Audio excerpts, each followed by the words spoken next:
Hey guys, Missy here from Edgebody, and I have a nutrition tip for you today. So we work with people in nutrition coaching on meal prep, meal planning, counting their macros, a lot of different things. But the most important thing is how we help people find ways to start eating healthy in their daily life.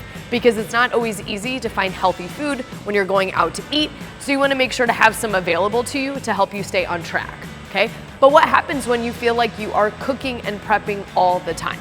So now you're spending hours in the gym, but then you find yourself taking an entire Sunday to cook and prep, and that's just taking even more time away from your family.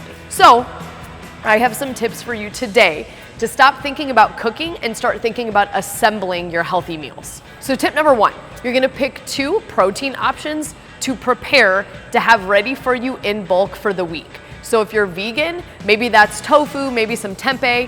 If you're a meat lover, maybe it's chicken and taco turkey meat, maybe some salmon, mixing it up. But I want you to have 2 protein options that are prepared and ready to go in bulk in your fridge for the rest of the week. Next tip, number 2, is stock your pantry with healthy carb options that are ready to go. My go-tos are purple potatoes, sweet potatoes, rice. You could also do carb balanced tortillas, multigrain toast, mix it up, pick what works for you, but have them ready to go and have options. Tip number 3, frozen vegetables. Yes, if you can have fresh and prepare those with your meals, awesome. But if you're like me and a mom, fresh produce ends up just going bad before I even have time to prepare it because I'm chasing around after a toddler or you're running in and out of the door for a lot of activities. So frozen veggies give you more bang for your buck. You can get them at bulk at Costco, and they are flash frozen right when they're picked, so you're getting the same nutrients as fresh, but you have a lot more longevity, okay? And if you assemble them with your meals, by the time you go to heat up your meal at work, they're actually already thawed out, and then that takes no cooking at all.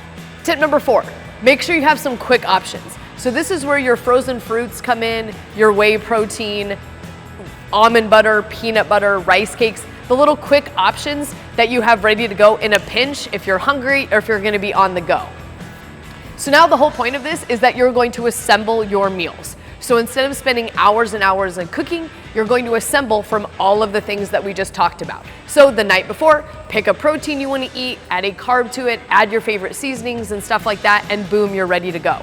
This way, it allows you to add in variety with the foods that you already like, but it's mixing things up throughout the week so you don't get sick of them, and it's cutting down on the hours and hours of measuring and cooking all at once. Okay, seriously, if you haven't tried this, go for it. It will save you a ton of time and save you some boredom with some of the food that you're eating. I hope this helps. Tune in for more nutrition tips. Have a great day.